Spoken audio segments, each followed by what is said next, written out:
Red Script Studio presents Living Vicariously in the Trauma That Binds series. Transformed and Toasted. Valerie Rubin's Recipe for Resilience. Caution. The Trauma That Binds series contains mature subject matter that may not be suitable for all audiences. Listener discretion is advised. Hello, Podcast Nation, and welcome back to another episode of the Trauma That Binds series, a segment of Living Vicariously. Today, we have the utmost pleasure of speaking with Valerie Rubin. With a BA in psychology and licensed rapid transformational therapist, Valerie has helped dozens overcome their traumas. So just one moment while I get her on the line. Hi, Valerie.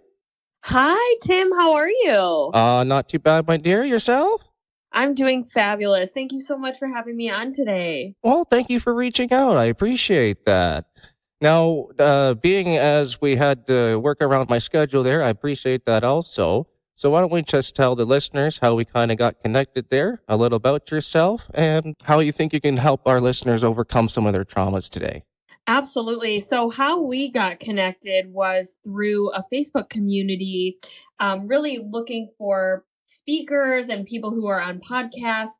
And so I thought I would be a really good fit for your podcast based on what you've discussed with me around healing trauma. So to kind of describe a little bit about what I do, I'm an anxious attachment specialist as well as a trauma-informed somatic coach. So I help people heal from childhood trauma and really work through and develop a more secure attachment style as people who are anxiously attached. So that's the ultimate of who I am, what I do, and how we got connected. So happy to be here.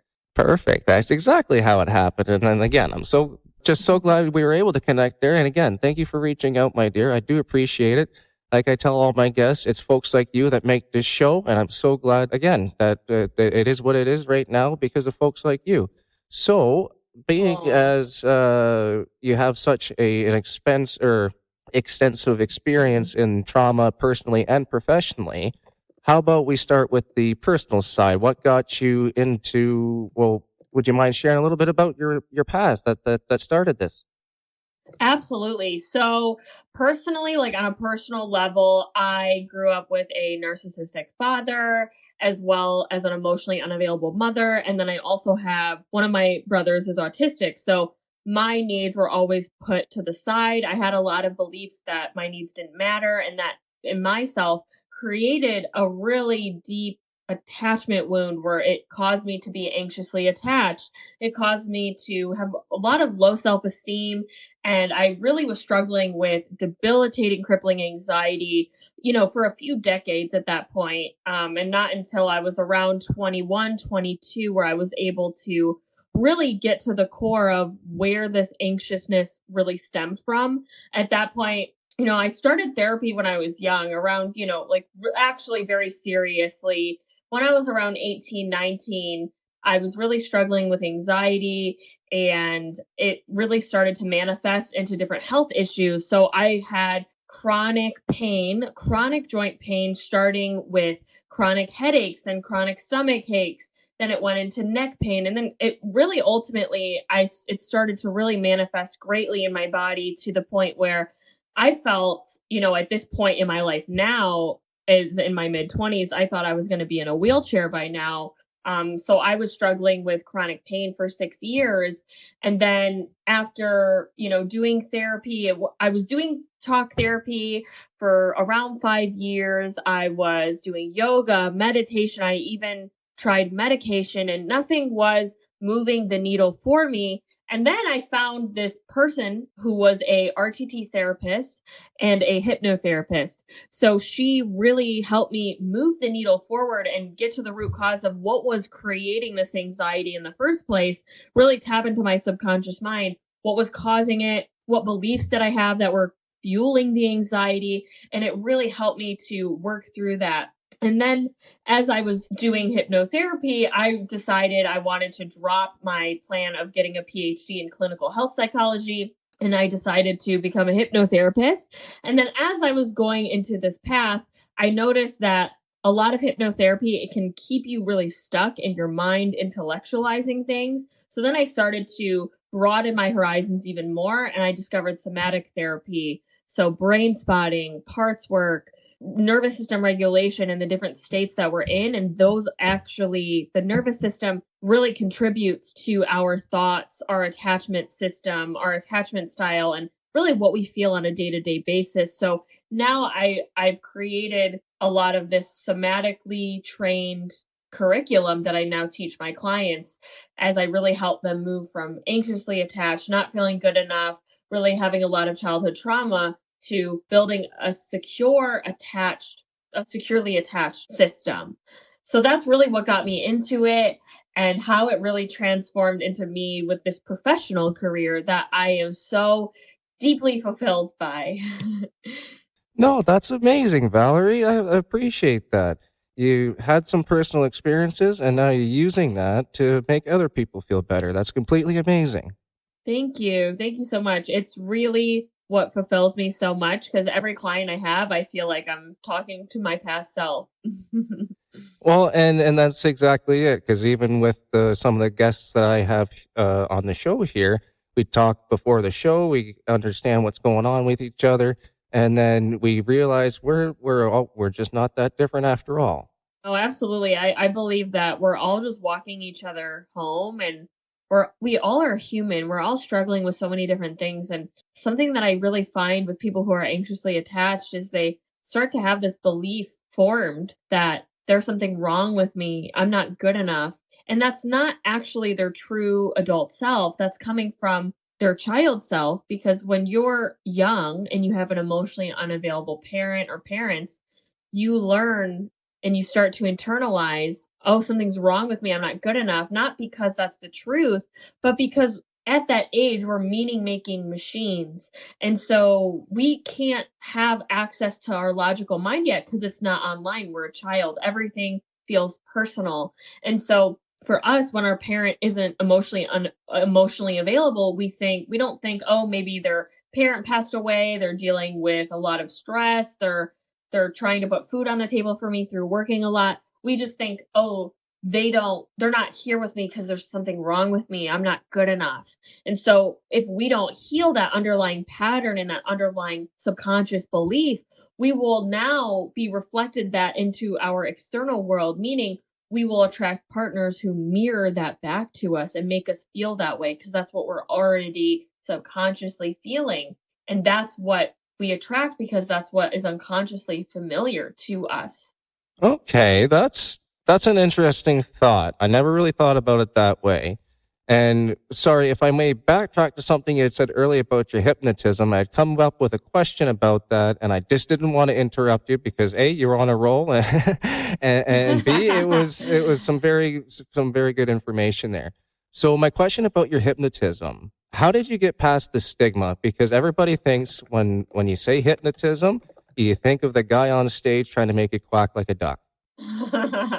That's a fabulous question. So that's a huge stigma. So there's such a big difference with hypnotherapy. There's that stage hypnosis, right? Where that guy's going to make you do weird things or quack like a duck or, just do weird things. But I specialize in clinical hypnotherapy. So helping you through anxiety or depression or a physical ailment, whatever you're struggling with, we really get to the root in a different form. So how I personally got past the stigma was I saw a clinical hypnotherapist who specialized in anxiety. So for me, I knew like how powerful it was. And a lot of people are very intrigued by hypnotherapy, because you might not have to stay in therapy for years and years and years. If you have trauma, it can clear things up and get to the root much quicker. So that's really what drew me to hypnotherapy and how it helped me get past that stigma. But that's a fabulous question. They're very different things. We have the hypnotherapy and then the rapid transitional therapy. How does that work as opposed to the hypno, and how did you integrate your somatic?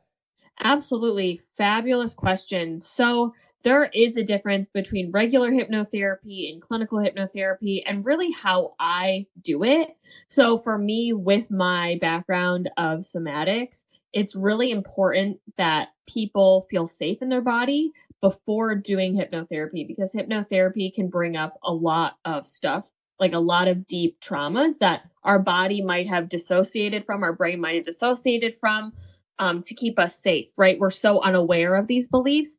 So RTT, rapid transformational therapy, it differs from traditional hypnotherapy because it doesn't just use positive imagery. It uses principles of neuroplasticity to really find out where, when, and how your unhelpful beliefs that led to anxiety and your anxious attachment were formed. And when we release those and create new helpful beliefs, then we create new emotions, new actions. And this method really makes it so that anxiety and your anxious attachment no longer is as triggering or controls over you. And this way you're no longer, quote unquote, managing it in that sense. And so so that's that first piece. And then your second question was how that led me into somatic therapy. Is that right? Yes. How did you integrate your somatic into everything else that you do there? Yes. So how I integrate somatics is with hypnotherapy, how I learned it is we're very in the mind. So when it comes to processing emotions within hypnotherapy, I'll utilize, somatic awareness. Where are you feeling that scene in your body? When the scene is coming up, what are you noticing in your body? What emotions are there? As well as really getting you connected to your body, because a lot of people who have trauma, we're very disconnected from our body. We're very anxious. It's keeping us in those overthinking, analytical, anxious thought loops. So how I integrate somatics is just those little aspects in the hypnotherapy. And then for me, before we even do hypnotherapy, I will help them feel safe in their body through teaching them how to process their emotions, teaching them about the nervous system, how it impacts our thoughts, how it impacts our body, the differences between fight, flight, freeze, fawn, how to identify how you're in it, and then how to bring yourself out of it. And then helping us. And then I do another session completely on body connection, connecting your body, connecting yourself to your body. Because like I said, if we're disconnected, we might feel numb as well. So when we can feel connected to our body, that's when the hypnotherapy will be even deeper and we'll get greater insights, greater awareness, because we feel safe in our body. So that's really how I integrate those somatic pieces in the somatic therapy.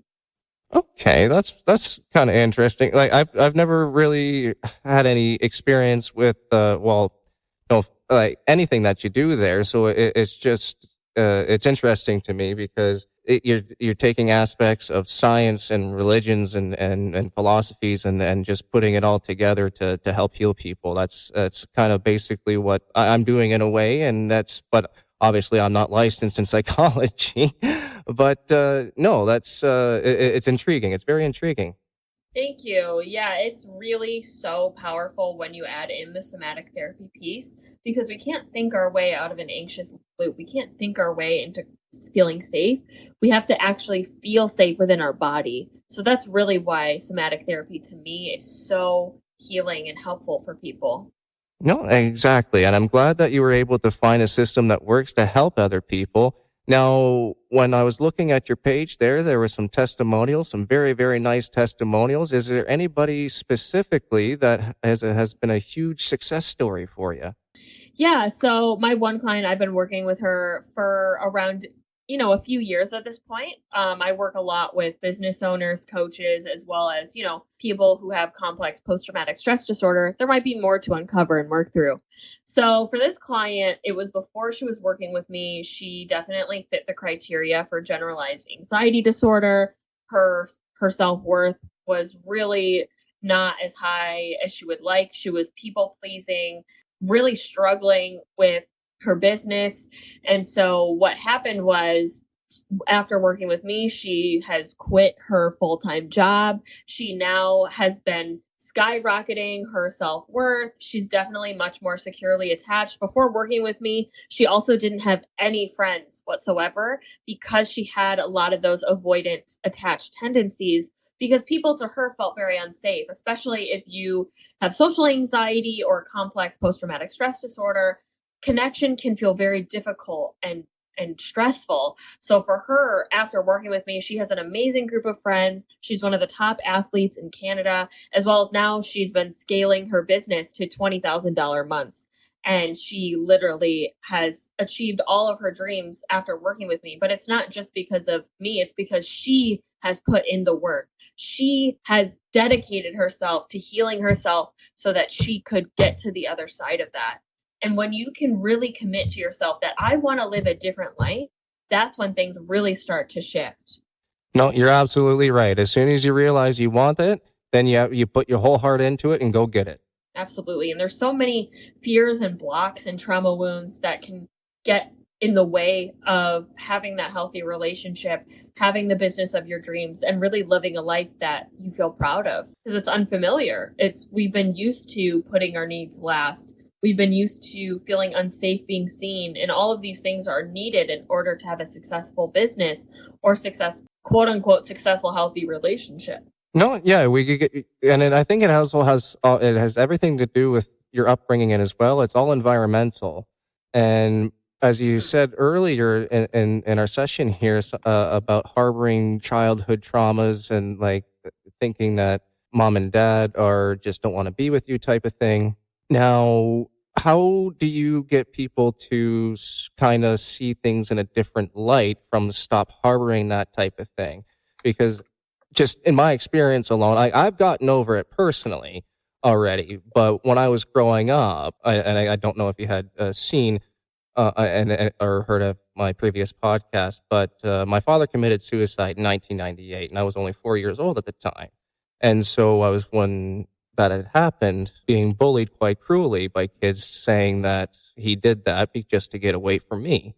So that obviously stuck with me for, right? So that stuck with me for years until I was able to find his suicide note and read what actually happened and this and that and got the closure and whatnot that way.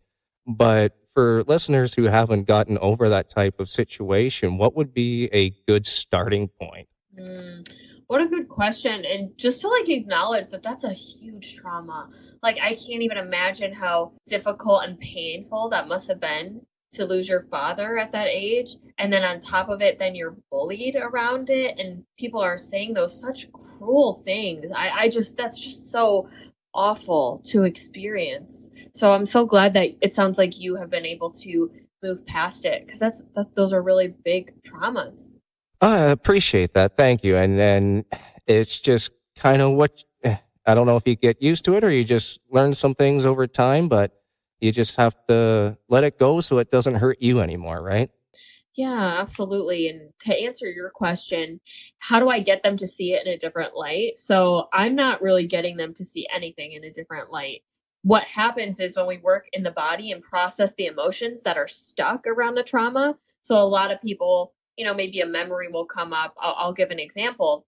My client recently has felt a really big fear around dating and around moving. She wants to move apartments. And so for her, she's now making more money. She wants to move out of where she's living.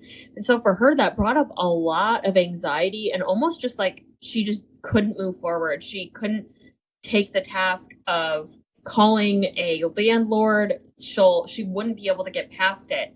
So it was very interesting because what came up in a brain spotting somatic session was a memory of when she was in preschool and she was very, very socially anxious. It's new, it's unfamiliar. She's just more naturally more introverted, and her mom would force her to go to school and no one would help soothe her. And so those same emotions were triggered when she was trying to move out of her apartment because her apartment was what was familiar. She knew everyone there. So now she correlated moving unconsciously to, well, what if I don't fit in here? And so and then as we process these emotions, really got in contact with what sensations were coming up, what emotions, what beliefs, as we worked through them in the somatic session. After she processed it, she naturally looked at it in a different light. And then she was able to take the action because we processed the emotions and stuck trauma that was telling her it wasn't safe to move to this new place.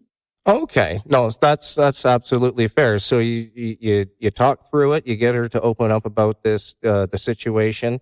And then hopefully by the end of this, of the session is when the client themselves sees it in a different light, right? Absolutely. Because, and we're not really talking the whole time. we're processing. We're really getting to the core of what this had her believe about herself and processing those stored emotions that were stuck in her chest. It was showing up as pressure in her chest, tightness in her throat, tension in her mind, tension in her head. So when we process these, our nervous system naturally will regulate. When we're in a freeze nervous system state, our thoughts can look like, this is hopeless. I'm never going to get out of it. What's the point of this? What's the point of living? These deeper states. And when we're identifying with that nervous system state, or we don't have that awareness of the nervous system, we start to merge with those thoughts and believe that they're the truth, when it's really just that's where our nervous system state is in because of whatever trigger we're in or whatever situation we're in. And as we do this somatic work, the nervous system naturally regulates, where we feel more capable, we feel safer in our body, and we feel like the past is now in the past. Okay. Now, for someone who, like me, who hasn't really heard of these therapies until now, let's say I decide to book a session with you. Give me an episode, or give me a session breakdown. What would be some of the things that we would do? Yeah, so great question. So it would depend on like what you're coming in with, for example. But like say if it's a specific fear or phobia, I would utilize something called somatic parts work. A lot of my clients struggle with people pleasing, codependency, seeking validation, or self-abandoning. So for example, if we're in a somatic parts work session, it really aims to release unresolved emotional trauma that's stuck inside our body that's just causing these protector parts to show up, because people pleasing, codependency, having that external validation, seeking for it, these are just protector parts to help us move away from emotional pain. And when the emotional sensations are processed, with people pleasing, for example, a lot of people will struggle with guilt. These emotional sensations will show up. I'll have you connect with these emotional sensations that are in your body. A lot of people say they're in my heart, they're in my stomach, and then we process them. So we'll connect with those sensations, and then I'll really dialogue with your subconscious mind. What's the role, function, purpose, and intention that this people pleasing is doing? And then we're going back to the root of, when did you first notice this people pleasing pattern? Usually at that point, people's subconscious mind will come up with a memory. Their brain will show them a memory, a scene, or a feeling that correlates with this people pleasing. It's showing us, when did we first acquire this people pleasing pattern? And then I do inner child work with them, because our brain doesn't know the difference between a real and imagined event. So inner child healing helps us to change the meaning of this past event and heal these beliefs like I'm not good enough. And by healing your inner child, your whole perspective on the present changes. You start to realize that your inner child was running the show all along.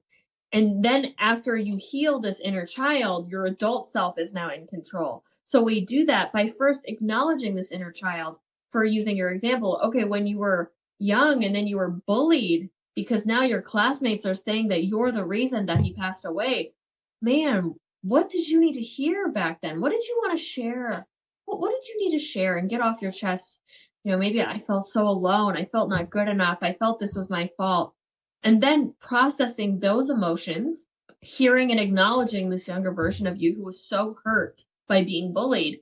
And then we imagine that your higher adult self is walking into the room with this younger version of you who is getting bullied.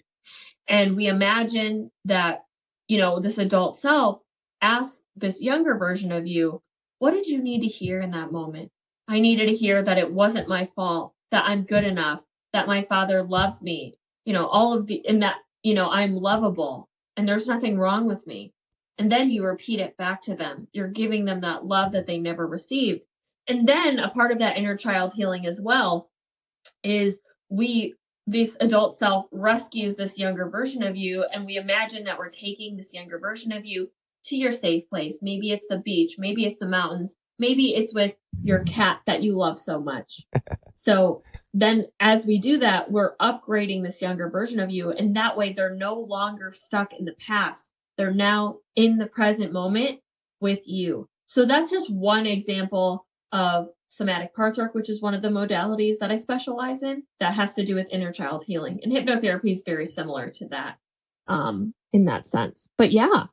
Okay. No, that's very interesting because when you were talking about all that, I could literally picture scenes in movies and TV shows where they actually showed that type of situation happening. Like whether it's an apparition, a sense of self-consciousness, or whatever the scene have may been. But that's been around. So that's interesting that there's some truth behind to some Hollywood pictures. Yeah, absolutely. Absolutely. Now, with this, the people pleasing pattern, that's just one common challenge, right? Is there any more common challenges or patterns you've noticed with your clients, and how did the RTT address it? So, RTT is one way to address it, as well as, utilizing somatic parts work, brain spotting, these somatic therapies. So, people pleasing is one, codependency is one, not feeling good enough, not feeling lovable, not feeling safe with healthy love because it's very unfamiliar. Other ways are, let me think, what other things? A lot of anxiety, that's a big one, depression, substance use, social media addiction has been a big one. Attracting emotionally unavailable people, over giving. Someone described it as overstaying, like staying in relationships too long. Healing from narcissistic abuse. These are all things that my clients struggle with.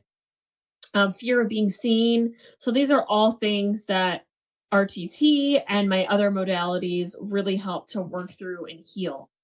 Okay, yeah, no, it seems like having all these different what was the term you used? Modalities, you said? Modalities. Yeah. Having all Mm-hmm. these in your tool belt to be able to access them to basically take what you need and gear it to your specific client. That's really amazing. Thank you. Absolutely. Because one person might not respond the same to parts work as another person. Maybe brain spotting works best for you, works better for them to help them process deeper things. Everyone responds to different modalities differently. So that's why I'm trained in many to give people a toolbox of really what works best for them. And that's really what trauma informed means, is meeting someone where they're at.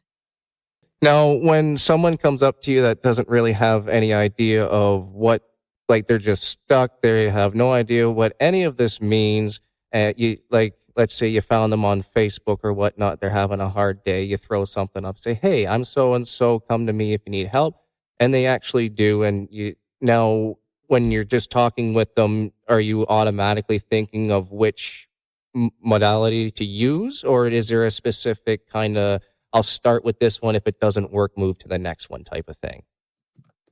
Great question. So the first session ultimately is an intake session. So I'm really getting to know, and this one's a bit more of talking of like, this is where I kind of start with clients is tell me about your childhood, your relationship with your parents, your siblings, if you have any, your traumas. When did you start noticing this anxious attachment? What's your relationships like? What's your marriage like?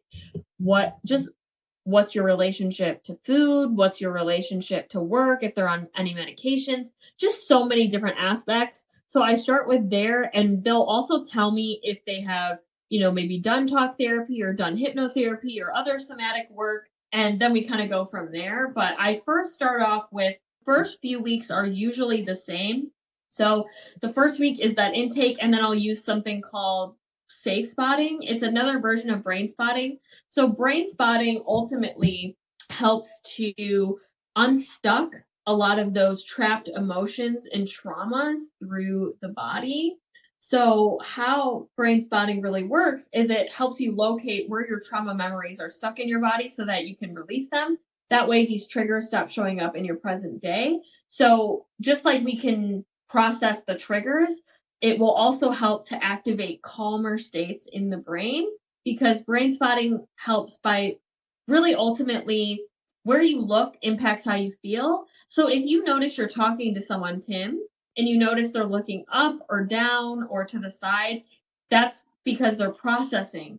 They're processing emotions, or they're just processing what they're thinking as they're looking at a specific state. So if we can process triggers, we can also help activate those calm centers of the brain So I also help to do that in the first session to really help them get connected to their body and help them feel a sense of safety and calm within their body. So I start there. The second session, I typically really help them map out their nervous system. What that means is we have different states of the nervous system: fight, flight, freeze, and fawn. So fawning is people pleasing, codependency. That flight response shows up as anxiety or OCD like symptoms.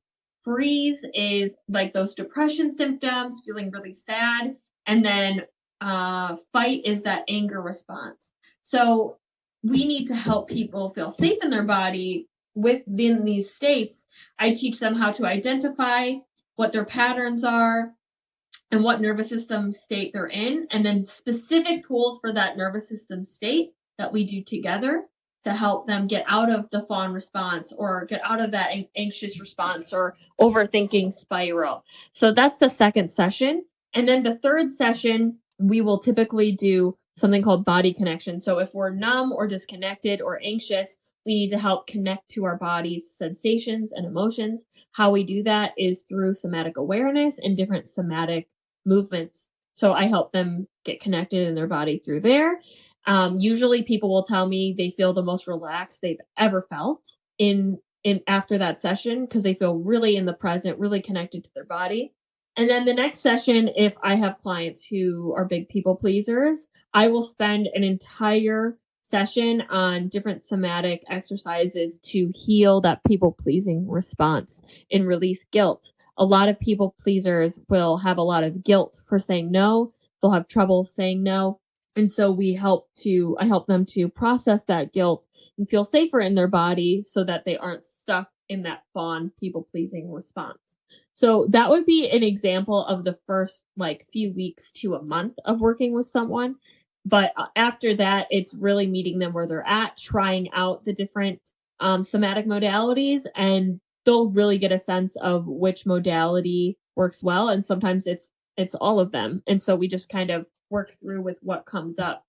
Okay, no, that's amazing. That's great. So at least we have a good idea of how things will go if people decide to give you a shout, right?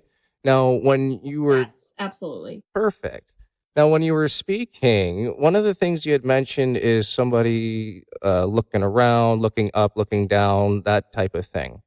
Now, that caught me because of my policing background. We use those types of body languages to depict whether someone's telling the truth or lying or not. Now, is that something that comes into play as well, that if they're trying to disguise something that way, or do you think that they're being open and honest enough to not do that? So I can definitely, that's definitely an awesome technique. And you can definitely tell if someone is lying, but it's more like a lot of people with trauma, they struggle with making eye contact. So it just gives us more information as to where people are at and how to help them feel safe in their body. Because as people start to feel safer in their body, they'll start to make more eye contact with me. They'll have more open body language, that sort of thing. Okay, yeah, no, that's fair enough, because it just in my sense, let's say if I'm talking to someone and they look up and right, that kind of just means, oh, I'm remembering something. If they look up and left, it's a most likely 90 or a good chance it could be a lie type thing.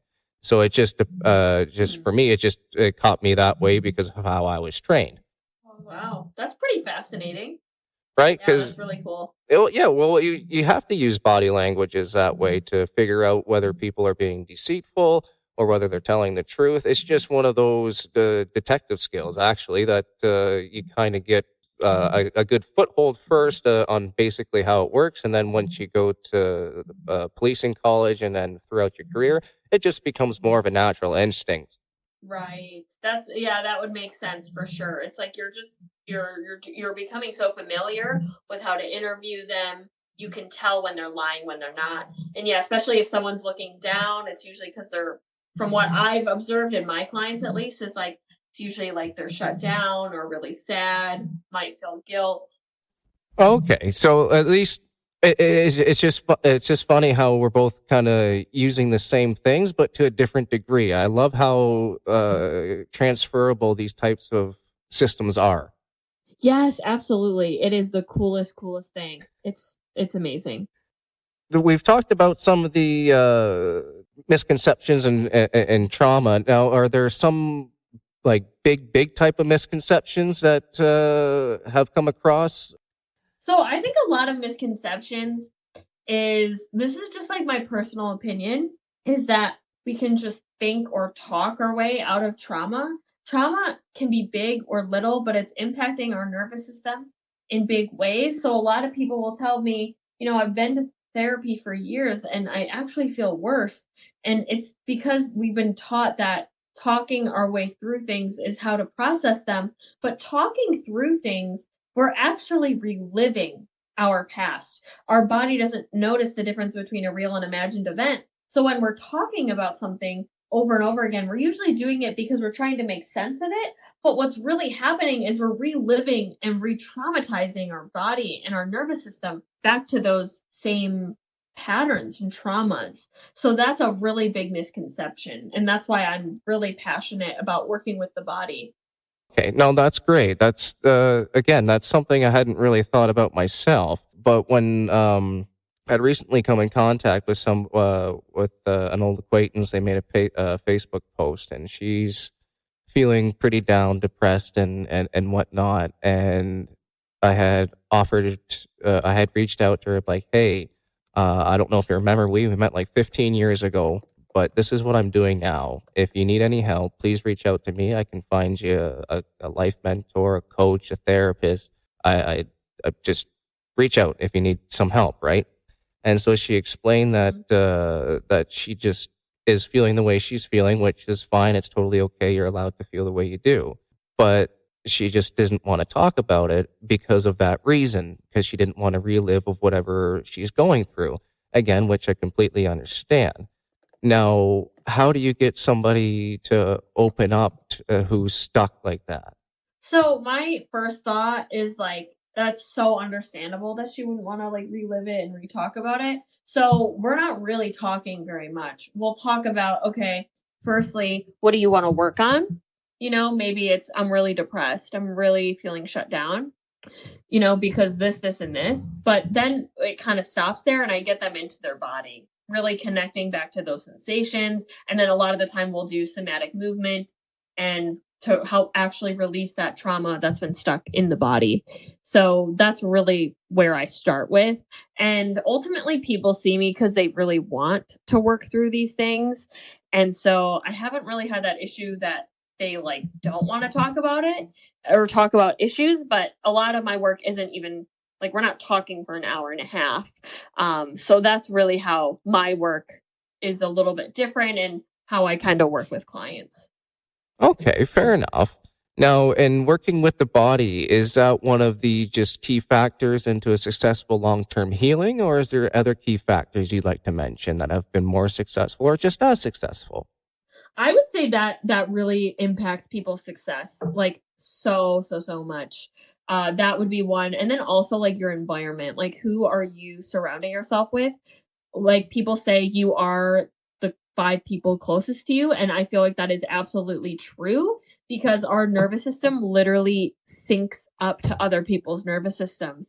Just like an example, like you might know, oh, your partner or your friend is going through a hard time and maybe you just think about them and you call them and then they're like, whoa, how did you know like to call me? Like I've been really struggling. I was just going to call you. It's because our nervous systems literally like sync up to other people's. So we can either help people regulate or we can be dysregulated. As you know, if we're around someone that we don't like or a boss that you hate, you're going to feel probably more dysregulated. So it's all about the environment as well. Like, who are you surrounding yourself with?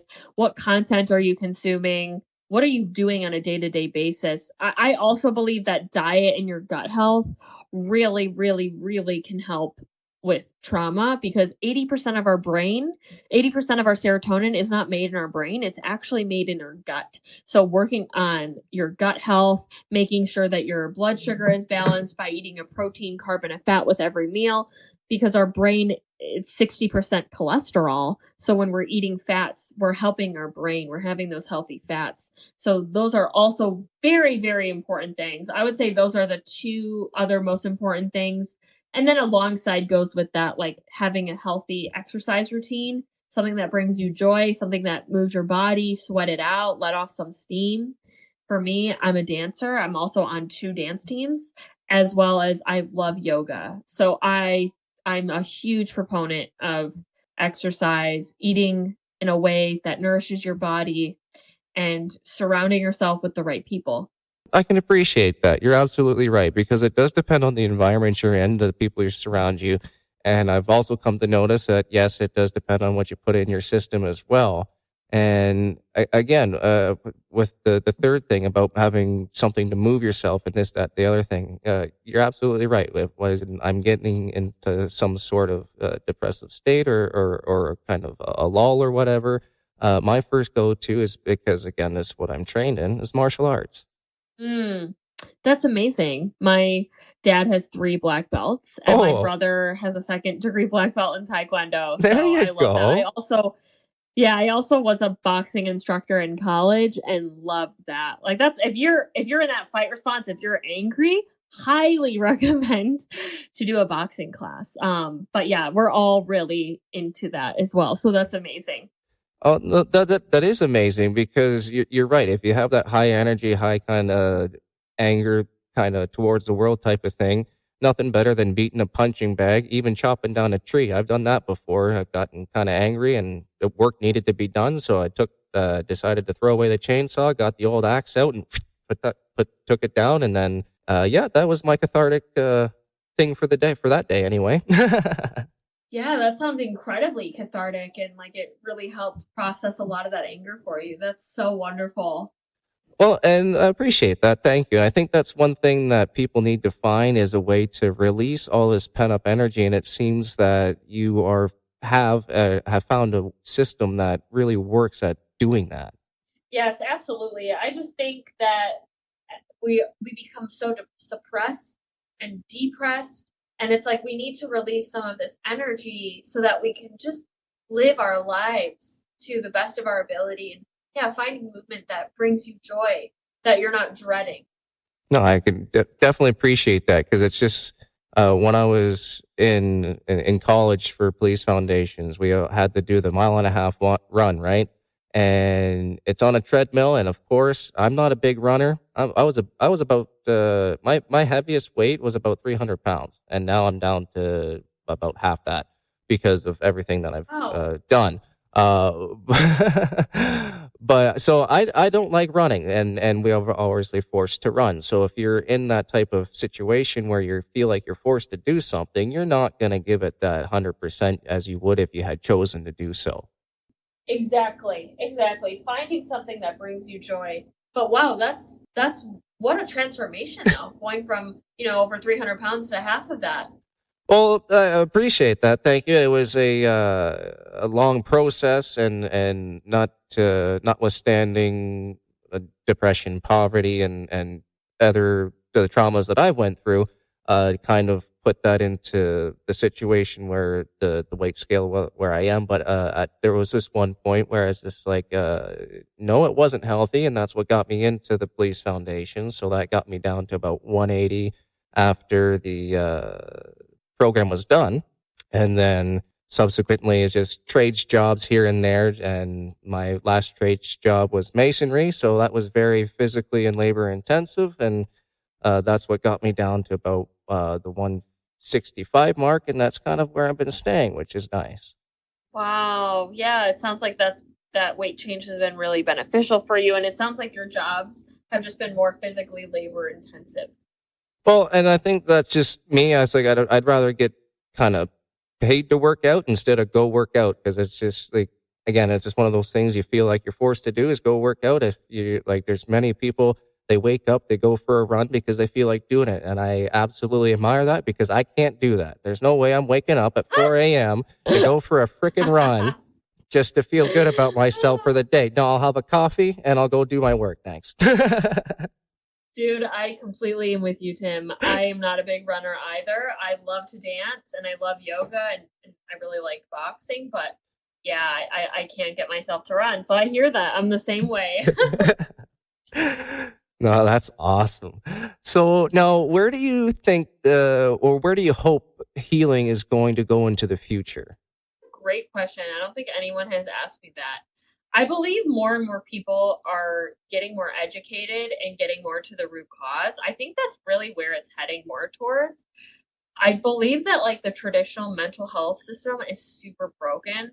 So I can't really say like where that will go, but I believe that like there's been more and more education available to people. Social media can have its downsides, but it also has a lot of upsides, and a lot of wonderful somatic practitioners, trauma specialists are online, and they're giving out so many free resources. Like many therapists will reach out to me looking for resources to help their clients, and I think that that's amazing. I think we're really heading more towards a deeper approach, and I think it's just becoming more accessible in a way, in terms of it's therapy isn't a quote unquote bad thing to be doing now and getting help. We're releasing the stigma, reducing that stigma. I think that people are much more empowered, and like so many people on the internet are like, this is what my therapist told me, and I think that's just fabulous, because as we do that, I believe that my generation is going towards that, and future generations will be much more open, and there will be a lot less stigma. Oh, that's great. I can get what you're saying there, because you're right. Seeing more and more that there's more advocacy towards and awareness towards dealing with trauma and therapy, and that it's losing this stigma, thankfully. And now that kind of what, as you were talking, my brain decided, hey, it's a good idea to figure out who those guests were and what their stories were. So for the so as for what pertains to this situation for the therapy stigma, is my previous guest Dan. He had to deal with some pain management, and therefore was sent to therapy because of that. Not just to deal with that; it was just a completely different thing. So when he was there, he was waiting for his to get his appointment. Guy comes out blubbering this, that, the other thing, and he thinks to himself, "Oh, what? Be a man! Like who's going to be like that?" And then he's like, "Tim, I tell you what, that was me 1 week later." Right? So it's just that old style of trying to get back into that. Like he's a guy, like old style guy. It's just you never talk about it, and then next thing you know, you see like a man who's like who've been taught that is not supposed to show any emotion come out of a room crying, and then you have like, oh, that's kind of weird, and then next thing you know, a week later, he's doing the same thing. He's like, okay, nope, I understand. Right. And that's really powerful, honestly. And things like pain, chronic pain, can be a messenger that there's a lot of suppressed emotion there. Because emotions and trauma, if we're suppressing them, it's not going anywhere. It just starts to get stored in our tissues and our fascia in our body. That's why, for me, I believe that when we work with the body, that's when we can really gain that new sense of freedom.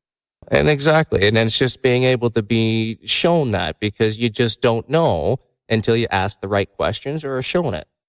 Absolutely. 100% agreed. And as for the hypnotism, it was my previous guest named Mike Durrell. Now, he had spent some time, due to what had happened in his life, on some pretty hard drugs there. And what had happened is he went to a hypnotist stand-up like stage show type of thing, and he was called up on stage, and then as soon as the act was done, he got out of the hypnosis, he looked around, and the audience was just left in bewilderment, like in shock. And so the host was like, thank you, I got gets him off the stage. After the show, he comes back to Mike and he says, Mike, you got some childhood issues blocked there. And he's like, what are you talking about? He's like, you need to go see a therapist, my friend. And it's just because of, right? No, seriously. And this episode will be published after that. So it's going to be, this information is going to be, is what it is, because it's in that episode. So what had happened the hypnotist ended up doing was unblocking a memory of what happened to him. You know, when you can unblock those memories and bring them a bit to the surface, that's when you can really heal those beliefs, and because those things are just buried deeply in our subconscious. That's also like how my hypnotherapy works. And so you can see why I help clients feel safe in their body before uncovering such memories. Because trauma is also defined as too much too soon. What do you mean by too much too soon? Sorry. Yeah, so like an example, like your past guest, like seeing all of that would feel way too much for your body, way too soon. Like it's all at once. Car accidents, it feels too much too soon. Like those are some examples, if that makes sense. So basically, if your level gets past a certain point, it just completely just does what it does. It kind of acts like a self defense mechanism, and then it just blocks it, and then we just carry that with us subconsciously. Yes, absolutely. Absolutely. Like we all have a capacity, like a threshold for stress. And if we are too overwhelmed by emotions or an event, it's like that is trauma. And that's why like we can't compare our trauma to other people, because how I might respond to something might be completely different to how you respond to something.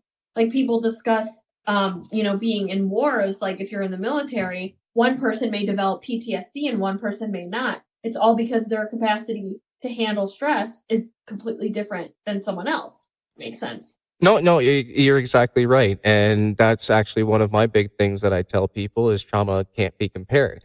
And I learned that Yes. from personal experience by talking with again a previous guest named Tim Palmer, who is an Iraq War veteran. And so when we told each other our stories, and he thanked me for telling my story, and I'm just like, well, it's nothing compared to yours. And he looked like I could like we were just talking on the phone or through Messenger, but I could literally picture him looking at me in the eyes and and he said, "Tim, you can't compare trauma. What I went through was horrible, yes, but what you went through was horrible as well." Right. Exactly. Like there's just no comparison. Like we all go through really difficult things and it's not fair to compare ourselves. No, it's not, and and at some point it's up to you to realize that you do your self worth, and it's up to you to you appreciate you. You got it. Now, unfortunately, we're coming up to the end of our session here. Just maybe a couple more quick questions before we have to go. Are there Okay, any perfect. new or emerging trends or modalities that are coming up that excite you or may hold some promise in the field that you may adapt as well? Yes, I really want to get a somatic dance certification. I don't really know exactly how that would really look in with sessions, but I know lots of people incorporate dance as a somatic modality. And personally for me, dance has really helped me bring me joy and, you know, at a point in my life, just to share a personal quick story. For sure. I went through a breakup previously around 6 7 months ago, and then on top of that, I grew up with a neighbor and she was like my grandma to me. Like we were very close, and then she passed away as well. So and then also on top of that, my business was really financially struggling, so I was really really depressed at that time period. And a friend of mine recommended me to join this dance team where I live. And it was the one thing that brought me so much joy when I was really stuck in a really dark place. And I just like absolutely fell in love with dance. And I'm a very passionate person. And I'm really passionate about my business and somatic therapy and helping people work through their trauma and their anxious attachment. And so if I start to get really obsessed with something, like I'm really obsessed with it, like that's like my business and dance. And dance is just such a beautiful modality to help you open, to help you release different emotions, and just to help you bring you more joy and more of that aliveness back. Oh, that's perfect. I didn't even know there would be such a thing. Yeah. Yeah, it's really wild. It's really amazing the new things that are out there to help people heal. Like there's so many things out there that can help people heal. So you're just basically trying to use creation and therapy together and in dance form, though. Yes, absolutely. It's in my opinion, I feel like it would be more intuitive. Like my dance teams that I'm on, they're more like hip hop. They're quick, they're fast. The dance, somatic dance, it would probably be more like intuitive, moving in a way that your body feels safe, feeling calm and relaxed enough to take up space as well. No, that's perfect. Now, is there any other, I don't know, is there another thing that you envision or way that you could feel that you would want to continue to grow with your practice? Yes, I really want to do retreats. Next year, my best friend, Emily Colligan, she's a narcissistic abuse specialist. We want to do in person retreats and really bring this to the next level, bring that healing in person, and just really help people heal from trauma and help them feel safe in healthy relationships and building healthy relationships. No, that's perfect because I think that's really good. You definitely need these events to be able to get this type of information out there. Now, I'm guessing there'd be some sort of Absolutely. cost to that event, but if you had enough people, it'd be lower or something, or I'm not too sure how those events would work out. But either way, it's a good idea because you just, again, you don't know until you're shown this information or you're told this information, and these events are a great way to get that out there. Yes, absolutely. And since COVID, like people are just dying for more connection, in my opinion. And especially we're all working from home, we're not getting that connection a lot of the time. So when we can cultivate that in person, safe, healthy communities, that's when healing really starts to happen as well.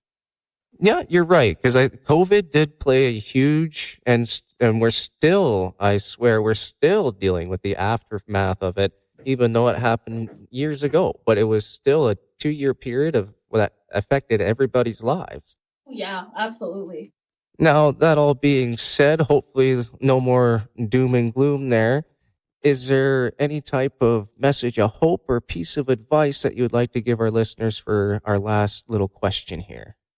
Yeah, I would just say this is so basic, but like I would honestly just say to be compassionate with yourself and try to be as gentle with yourself as possible because we can't change through shame. We can only change through love.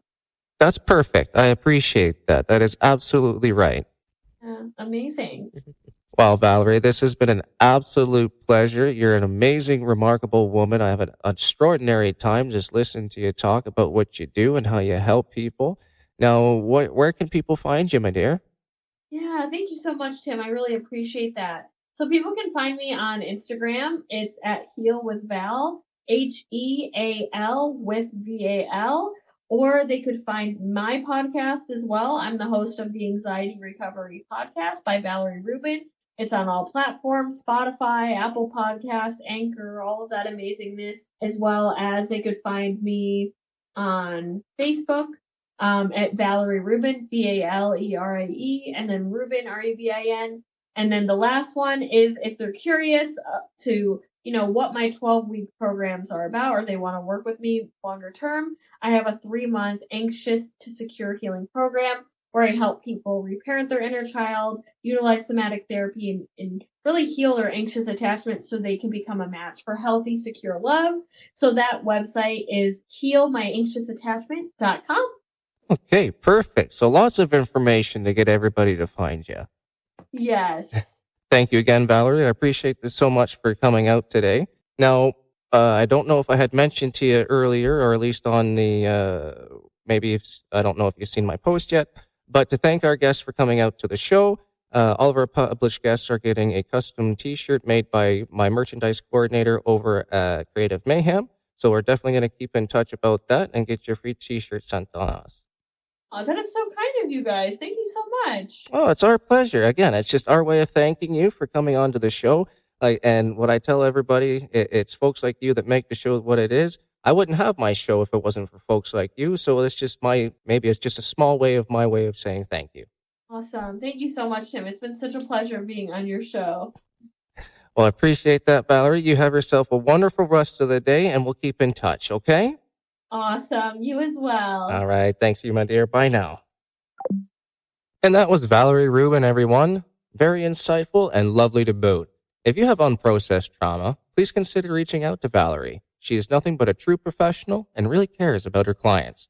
You can find Valerie on Facebook and her website, valrubin.com. She is also available by email, freedomwithvalerie@valrubin.com. This has been Living Vicariously in the Trauma That Binds series. Transformed and Toasted, Valerie Rubin's Recipe for Resilience. Production copyright 2024 by Tim Douglas, proprietor of Red Script Studios. All rights reserved. If you love what we do and would like to support, please consider donating, becoming a patron, or by purchasing studio merchandise. If you would have a story you would like shared, please consider reaching out to the studio. We would love to connect. Until next time.